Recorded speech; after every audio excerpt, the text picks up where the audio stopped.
Sean todos bienvenidos a la casa de nuestro Dios. Le damos gracias por la presencia vuestra en este lugar.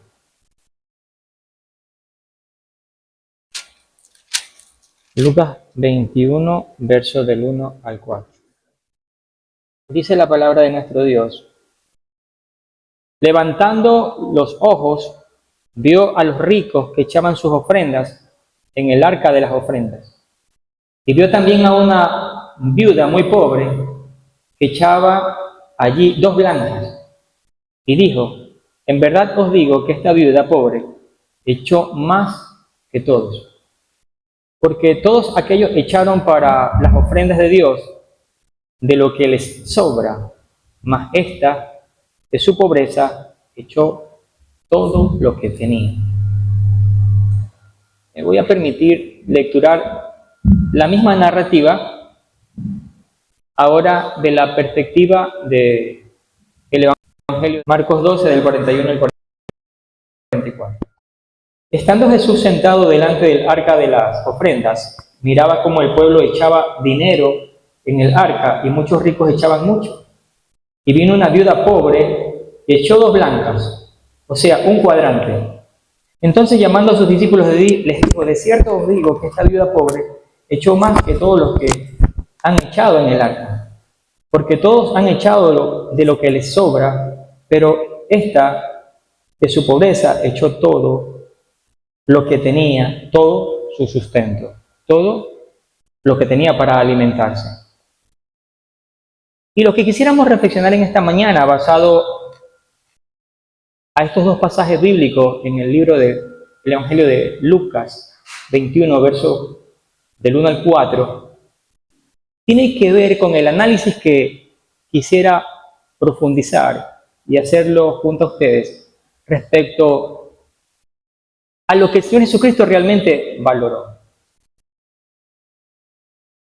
El Señor Jesucristo comienza haciendo una observación y dice que todos los hombres ricos, las personas muy pudientes, pusieron de lo que les sobra. Cuando alguien colabora abundantemente para una necesidad, lo que Dios nos permite observar es que muchas personas dan por generosidad, por una generosidad genuina, porque tienen el medio cómo poder ayudar a las personas que están en necesidad. Pero lo que el Señor Jesucristo nos hace ver, la diferencia entre aquellos que tenían mucho y que eran ricos y que ellos dieron ofrenda y económicamente mucho más alto el valor que lo que esta mujer o esta viuda estaba ofrendando, resalta que ella lo da todo, que ella da su sustento. Para ustedes que nos visitan, o para aquellos que nos están expectando a través de Facebook, quiero aclarar un punto, que nosotros no somos una iglesia, y de hecho cuando vean el desarrollar del sermón, pueden estar claros de que nosotros no estamos hablando aquí de las ofrendas porque esperamos recaudar un valor alto en las ofrendas. No. Dice la Biblia que había un hombre que era mago y que quería comprar todos aquellos dones que se manifestaron en la vida del apóstol Pablo y le dijo: tu ofrenda perezca contigo porque no sabes lo que tú quieres negociar ahora mismo. Y la escritura es bien clara. Nosotros no somos mercaderes del Evangelio. Pero ¿a qué nos permite ahondar esta reflexión sobre la narrativa de esta mujer que ofrendó muy poco, pero lo que resalta a nuestro Señor Jesucristo es el hecho de que ella dio de su sustento, lo que tenía posiblemente para ese día alimentarse? Y es hermoso cuando vemos que de repente, yo me recuerdo que en tiempo de mi juventud, Había una amiga que me decía Camilo, porque hay una propaganda donde un chico siempre llegaba casi a las 12 o 1 de la tarde, justamente a la hora del almuerzo, y se colaba el almuerzo ahí, donde los amigos o donde la familia. Y de repente uno piensa en la hora de comer, en la hora de alimentarse, uno dice, no, pues esto lo tengo, esto puedo dar, esto puedo ayudar por esta necesidad, pero lo de acá no, porque esto lo tengo por este otro motivo. Pero la Biblia nos está haciendo ver, nos está permitiendo observar que esta mujer lo dio todo. Y yo no quiero, no lo hago con el ánimo de manipular, de decir, ahora ustedes van a dar una ofrenda. No, nosotros no somos, reitero, nosotros no somos mercaderes del Evangelio. Pero sí quiero nuevamente profundizar, es que la Biblia también nos hace mención de un evento en el libro de los Hechos capítulo 5 respecto a la ofrenda que había hecho un matrimonio, el cual se llamaba Ananías y Zafira, Hechos capítulo 5. Y vamos a ver lo que podemos encontrar a la luz de la Escritura. Hechos capítulo 5. Antes que este párrafo en esta lectura, en el versículo 32 dice, tiene como prefacio, todas las cosas en común. Hubo un tiempo donde la iglesia empezó a multiplicarse. Resulta que todos llegaron a tener un amor y una unidad tal que los hermanos tenían sus propiedades y vendían sus bienes para que a nadie le faltara el alimento. Dice la Biblia que tenían en común todas las cosas. Bajo ese contexto de que la iglesia estaba experimentando esa unidad y ese interés del bienestar de todos, entonces vamos nuevamente a este relato. Pero cierto hombre llamado Ananías, con Zafira su mujer, vendió una heredad y sustrajo del precio, sabiéndolo también su mujer. Trayendo solo una parte, la puso a los pies de los apóstoles. Y dijo Pedro, Ananías, ¿por qué llenó Satanás tu corazón para que mintieses al Espíritu Santo y sustrajeses del precio de la heredad? Reteniéndola, ¿no se te quedaba a ti y vendida no estaba en tu poder? ¿Para qué pusiste esto en tu corazón? No has mentido a los hombres, sino a Dios. Y al oír Ananías estas palabras, cayó y expiró, y vino un gran temor sobre todos aquellos que lo oyeron. Y levantándose los jóvenes, lo envolvieron y sacándolo lo sepultaron. Pasando un lapso como de 3 horas, sucedió que entró su mujer, no sabiendo lo que había acontecido. Entonces Pedro le dijo, dime, ¿vendiste en tanto la heredad? Ella dijo, sí, en tanto.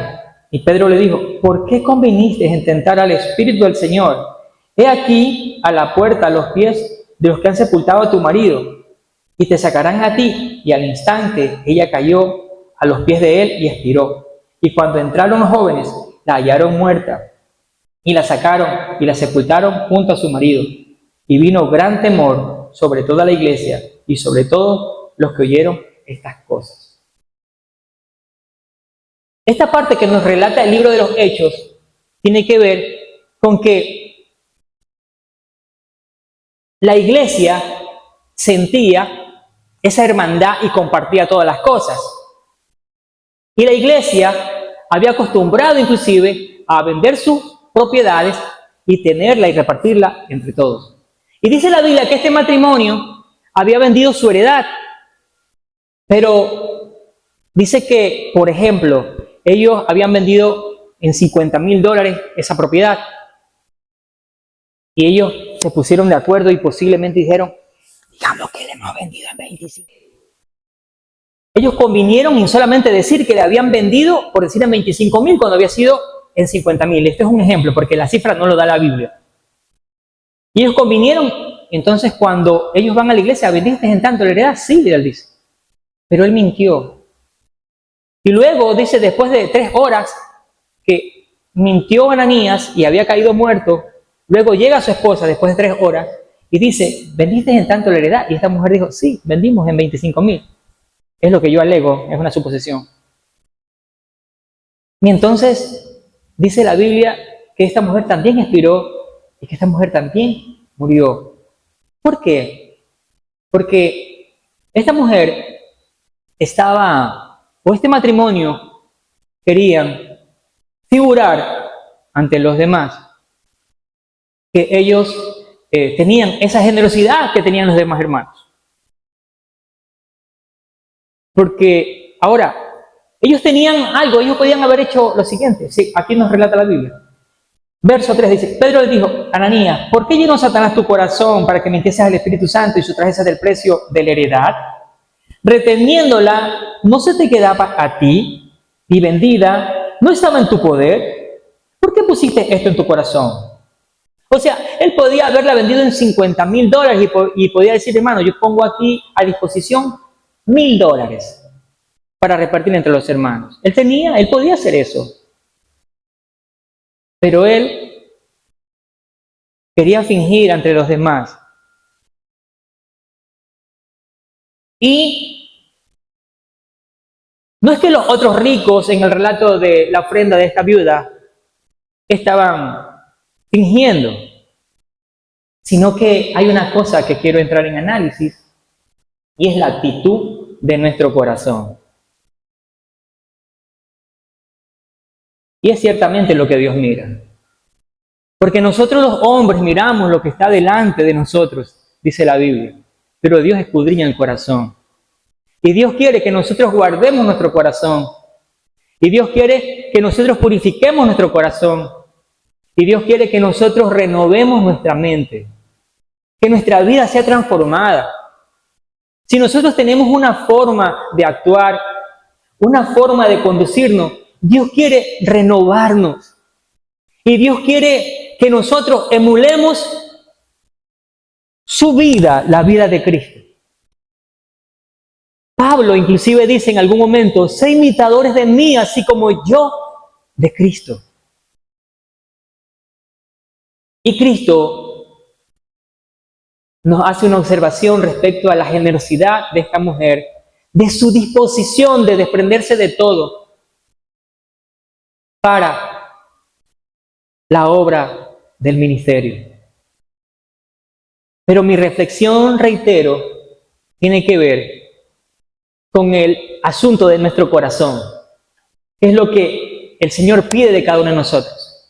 Él dice, hijo mío, sobre todo cosa guardada, guarda tu corazón, porque de él mana la vida.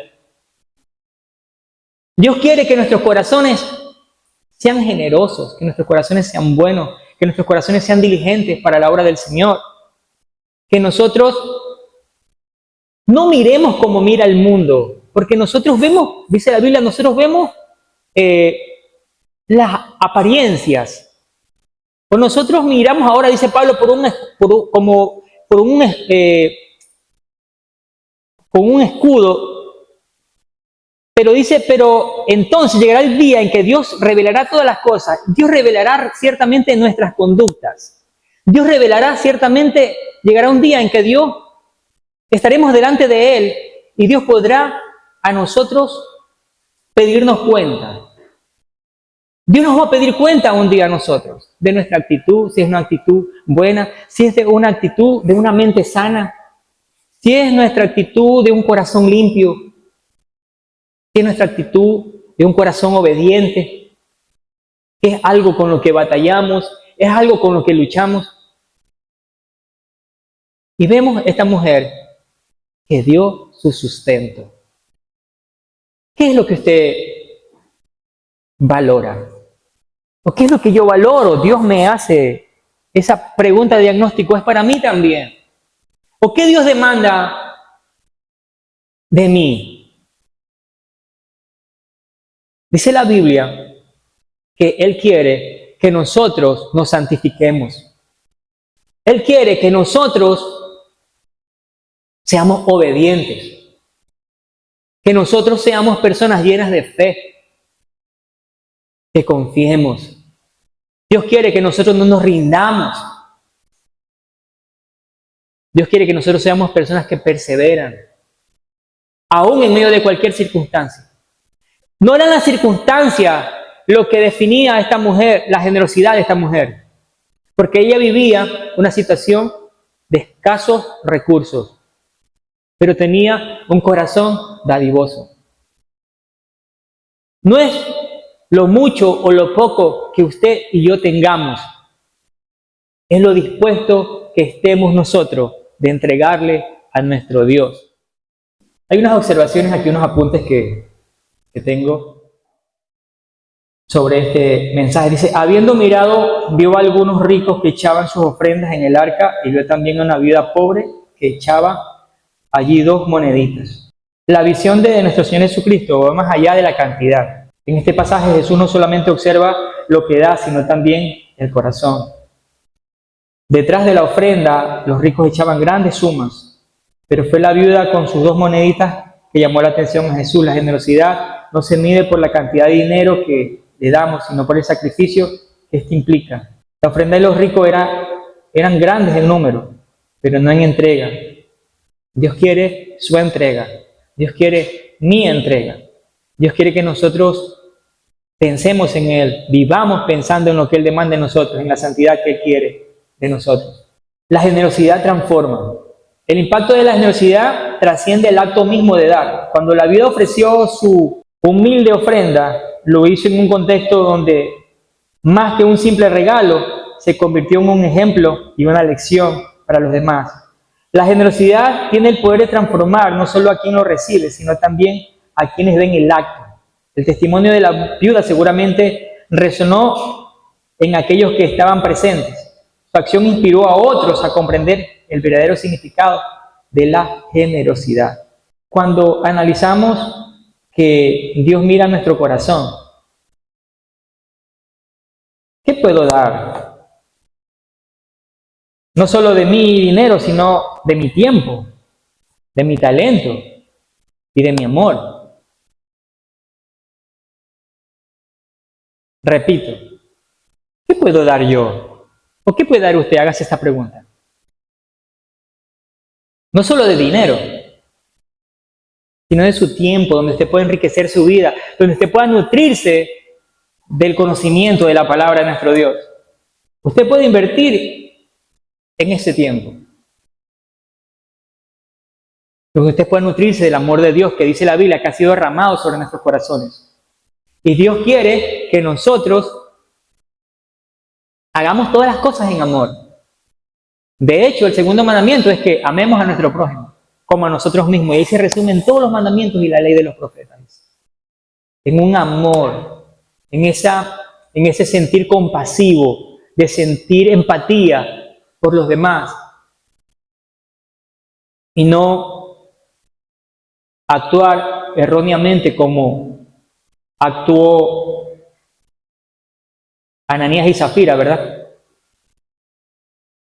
Ellos pensaron que engañando a Pedro estaban bien, pero ellos tenían la potestad. No es que la lección allí no es que usted o yo figureteemos a los demás. Fijamos algo que no somos. Seamos transparentes. A Dios le agrada eso. A Dios le agrada que nosotros seamos transparentes. Pero busquemos siempre imitar a nuestro Señor Jesucristo. Vamos a considerar otra porción de la palabra. Hebreos 4:12 dice, porque la palabra de Dios es viva y eficaz y más cortante que toda espada de 2 filos, y penetra hasta partir el alma, el espíritu, las coyunturas y los tuétanos, y discierne los pensamientos y las intenciones del corazón. La palabra del Señor tiene ese poder en nosotros para transformarnos, para cambiarnos.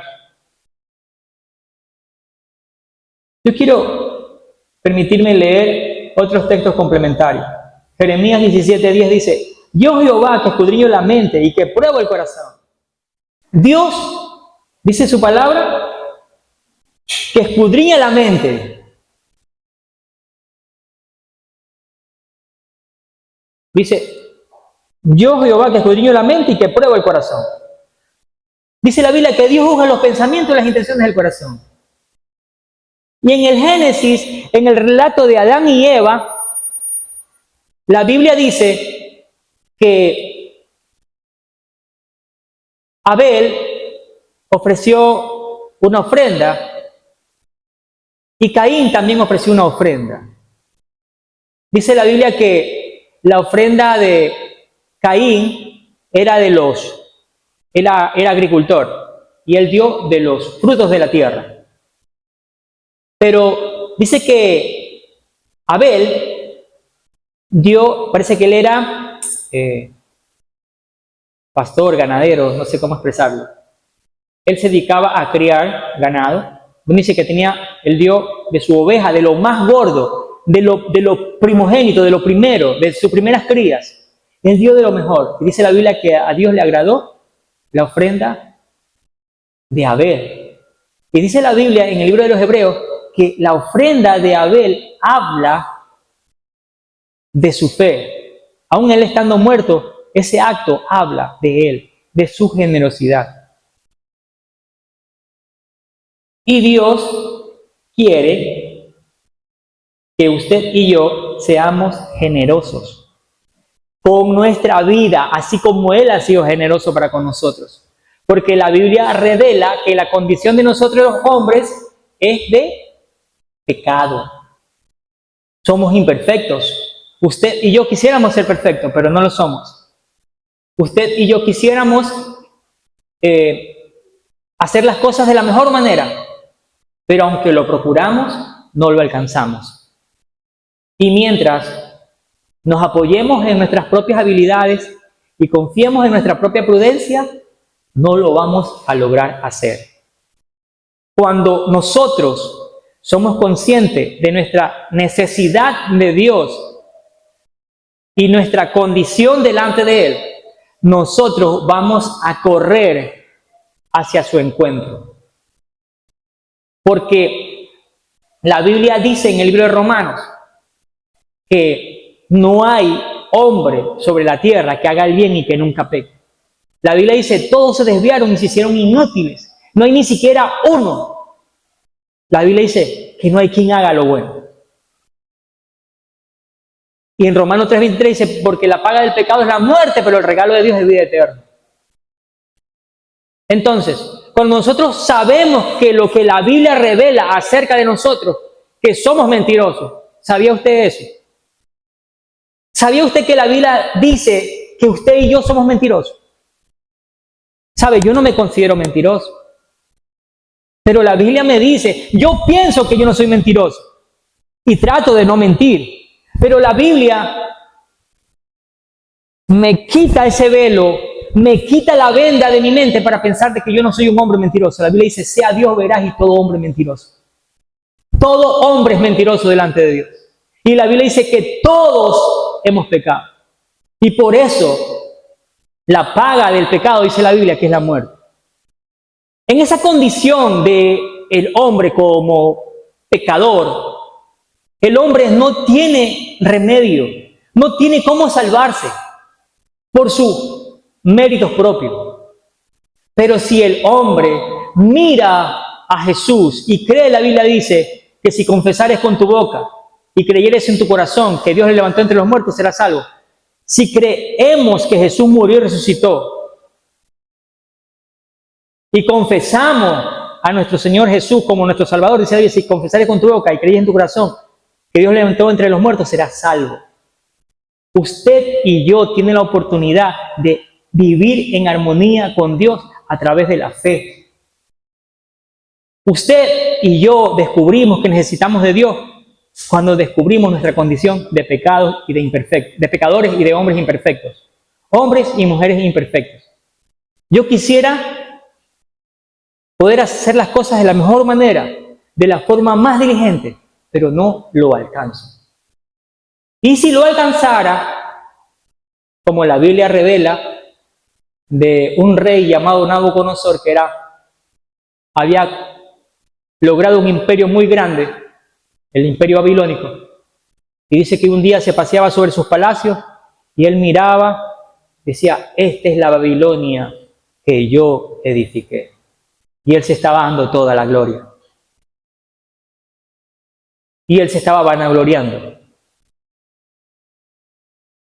Y Dios le hizo ver de que todo aquello lo había alcanzado por Dios. Todo lo que usted tiene lo ha obtenido por Dios. Es bajo la bendición de Dios. Todo lo que usted y yo podamos alcanzar es bajo la bendición de nuestro Dios. No es por nuestra sabiduría. No es por nuestra habilidades, capacidades.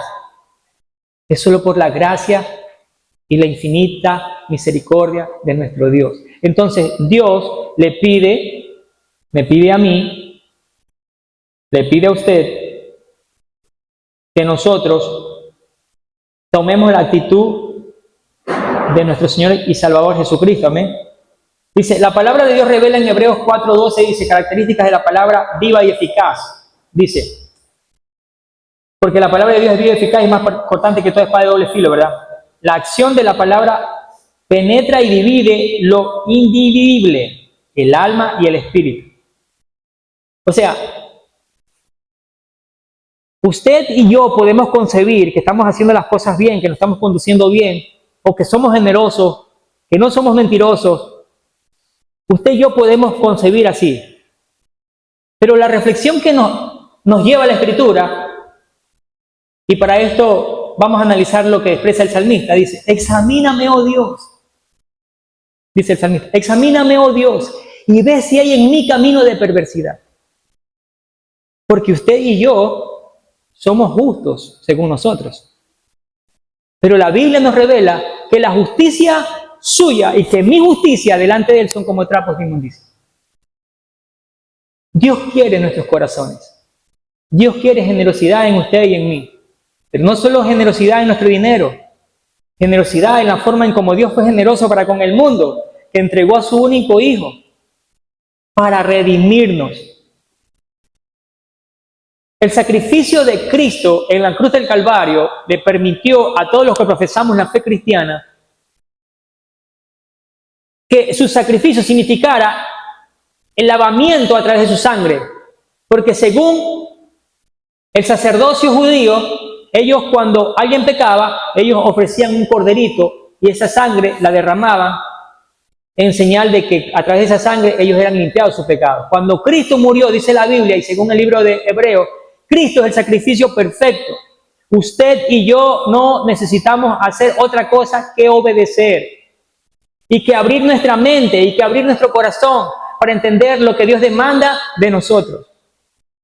Si no es que usted y yo caminemos en justicia, en amor, en piedad.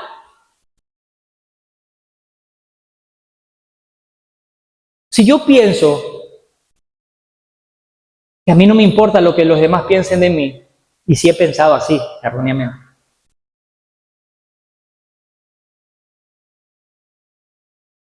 no pasa nada si alguien piensa mal de mí. ¿Qué les parece que ustedes no piensan mal de mí? Todo lo contrario, ustedes piensan muy bien de mí. Pero resulta que delante de Dios, Dios que me conoce a mí como yo soy, ustedes tienen una muy buena impresión mía, pero Dios no tenga esa impresión de mí. ¿Me va a servir que ustedes tengan una buena impresión de mí? ¿Y ustedes son los que me van a salvar? Dios es el que me va a salvar. Por eso tenemos que esmerarnos de no impresionar a los demás, sino más bien darle nuestra mejor impresión, siendo sinceros, íntegros delante de Dios. Eso es lo que Dios demanda de cada uno de nosotros. Porque inclusive la historia eclesiástica,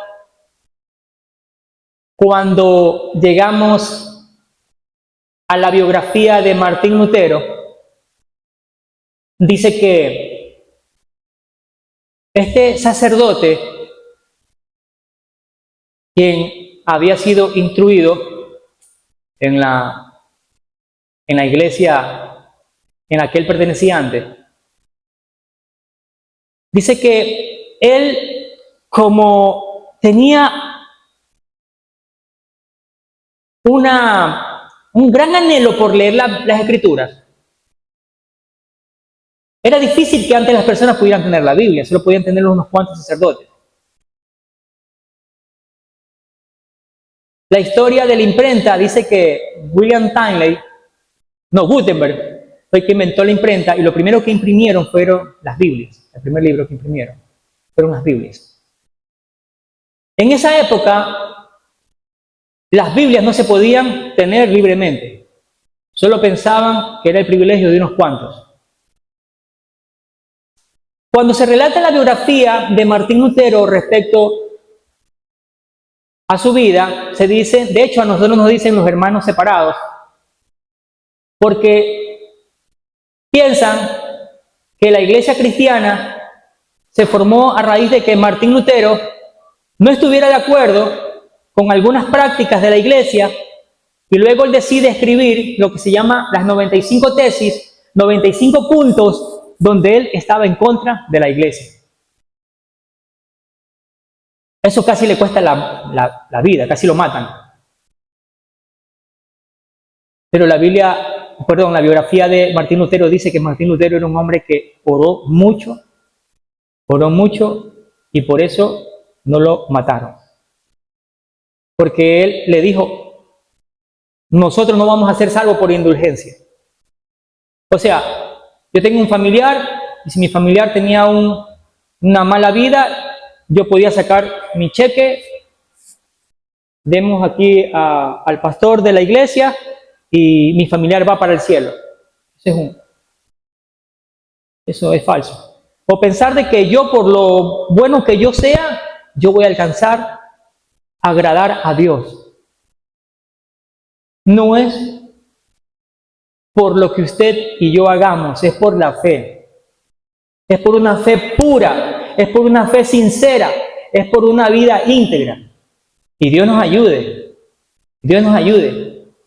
a vivir de esa manera. Es la forma en la que Dios nos anima a vivir.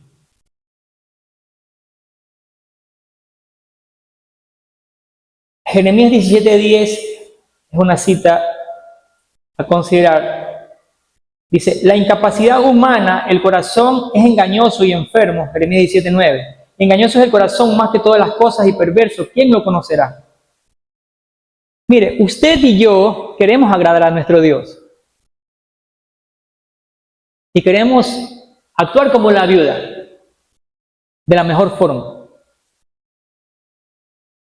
Pero tenemos que reconocer que tenemos un corazón que es engañoso. Un corazón, dice la Biblia, que es malo y perverso. Más que todas las cosas, ¿quién lo conocerá? ¿Cómo usted cree, o cómo debo de pensar yo, que este corazón puede cambiar? Si no es a través de la búsqueda sincera a nuestro Dios. Examíname, oh Dios, y ve si hay en mí caminos de perversidad y guíame en el camino eterno. Es siendo reflexivo, reflexionando mucho sobre lo que la palabra del Señor dice y lo que nosotros pensamos de nosotros mismos, o lo que nosotros pensamos de lo que supuestamente a Dios le agrada desde nuestra perspectiva. Porque la Biblia es el manual claro de lo que Dios, de la forma correcta en la que Dios quiere que nosotros nos conduzcamos. No como nosotros pensamos o nos ideamos, no, conforme a lo que la Escritura dice. Porque la Biblia dice, los estándares de los hombres, el Señor Jesucristo nos muestra, dice, antes fue dicho, no cometerás adulterio, mas yo digo que cualquiera que mire a una mujer para codiciar en su corazón ya adulteró. Los estándares de Dios son muy altos en comparación a nosotros. Entonces, Dios quiere ciertamente que nosotros podamos ponernos delante de Él y que le podamos decir, examíname, y que podamos desarrollar la generosidad con nuestro tiempo, siendo generosos, así como Dios nos dio a su Hijo para redimirnos del pecado, nosotros también podamos rendir nuestro tiempo y nuestra vida misma al servicio de nuestro Dios. Y usted le puede servir a Dios de muchas maneras. Y Dios quiere que usted y yo desarrolle esa generosidad. ¿Qué significa, hermano, la alimentación? ¿Cómo yo no puedo desmejorar mi salud si no es a través de la alimentación? Cuando yo me debilito, cuando las personas se debilitan, de hecho, la historia de toda la matanza que hicieron a los judíos, se ven en las imágenes, se ven a personas bien escuálidas, bien delgadas, donde no le alimentaban bien. Y cuando uno se deja de alimentar, pierde nutrientes, se va a debilitar y puede morir. Pero la Biblia dice que no solo de pan vivirá el hombre, sino de toda palabra que sale de la boca de Dios. Entonces, nutrámonos del consejo de esta buena acción de la viuda, de esta mujer que era muy pobre y fue muy generosa. Y nosotros estemos dispuestos y expresar, así como Pablo dice que había un profeta muy elocuente, muy conocido, llamado Agabo, había profetizado una hambruna que iba a pasar sobre Jerusalén y se cumplió. Es decir, era un profeta que tenía un prestigio. Y este profeta se encuentra con el apóstol Pablo y le dice: así van a atar las manos y los pies del dueño de este cinto. Y le dice Pablo: ¿qué hacéis contristando mi corazón? ¿No sabes que yo no solamente estoy dispuesto a ser atado, sino a dar la vida por mi Señor Jesucristo? Dios nos despierta allá, a ese pensar. Estar dispuestos a darle no una parte de nuestro tiempo, no un poco de nuestra vida, sino de lo más puro, de lo mejor de nosotros, de lo más sincero, de lo más íntegro, de lo más diligente, de lo más sabio, no conforme a la sabiduría nuestra, porque la Biblia dice que hay sabiduría animal, terrenal y diabólica. Pero la sabiduría que es de lo alto, dice la Biblia, que es pura, que es pacífica, que es amable, que es buena, llena de misericordia y buenos frutos. Sea el Señor añadiendo bendición a su palabra. Oremos, por favor. Padre, te doy gracias en esta mañana. Gracias por tu palabra. Señor, como dijera el salmista, examíname. Oh Dios, y ve si hay en mí caminos de perversidad y guíame por el camino eterno. Señor, soy un hombre limitado. Soy un hombre, Señor, en mis fuerzas limitado, carente de sabiduría, carente, Señor, de muchos dones. Pero sabemos, Señor, a la luz de tu palabra, Señor, que cuando nosotros nos rendimos delante de ti, dice tu palabra, que entonces es cuando tú haces sabio al sencillo, Señor. Es cuando tú revelas tus misterios. Es cuando tú le alumbras al ser humano, Señor, como cuando Pedro dice, cuando Cristo le dijo: bienaventurado eres tú, Simón Pedro, porque esto no te lo reveló ni carne ni sangre, sino mi Padre que está en los cielos. Gracias, Señor, te doy en esta mañana por esta palabra compartida, y quiero expresarte una vez más mi gratitud y todo mi agradecimiento por la familia de Jeremy. Gracias porque tú lo libraste de la muerte. Gracias, Señor, porque tú tuviste misericordia, escuchaste nuestro clamor, intercedemos por él. Sabemos cómo está la violencia. Señor, hay mucha maldad a causa del dinero de estas personas que no trabajan y que delinquen y que quieren hacer dinero. Como dice tu palabra, hacen mercadería de vuestras almas. Señor, a través de la extorsión, atentaron contra su vida, Señor, y gracias a tu misericordia, Él es el testimonio viviente de tu fidelidad para con Él y para con su familia. Oh Señor, cuántas otras vidas, Señor, se han perdido y no hemos visto los mismos resultados. Los resultados han sido tristes, Señor. Ayuda a Jeremy a que él pueda consagrar su vida y su tiempo a ti, Señor, juntamente con su familia, Padre. A cada uno de nosotros, Señor, que necesitamos de ti. Oh Señor, no queremos, como dice tu palabra, no seáis sabios en vuestra propia opinión, sé prudente y decid. Y Proverbios 5 dice que nosotros debemos de de poner nuestra confianza en ti de todo nuestro corazón y no apoyarnos en nuestra propia prudencia. Tu palabra dice que debemos de reconocerte en todos nuestros caminos y que entonces tú vas a enderezar nuestras veredas, Señor. Gracias, Padre. Gracias por tu fidelidad, por tu amor, por la palabra que tú nos permites compartir, Señor. Te damos gracias, Señor, porque tu palabra nos revela, Señor, que no solo de pan vivirá el hombre, sino de toda palabra que sale de la boca de Dios. Tu palabra dice, Señor amado, que la fe sin obras es muerta. Ayúdanos, Señor, a más allá de proclamar, podamos vivir lo que tu palabra demanda de cada uno de nosotros. Para no avergonzarte, para no ser incongruente, para no actuar y vivir muy distante, Señor, de lo que podemos decir, enseñar, compartir, proclamar. Gracias te damos, Señor, en esta mañana. En el nombre de Jesucristo de Nazaret, Hijo amado. Amén y amén.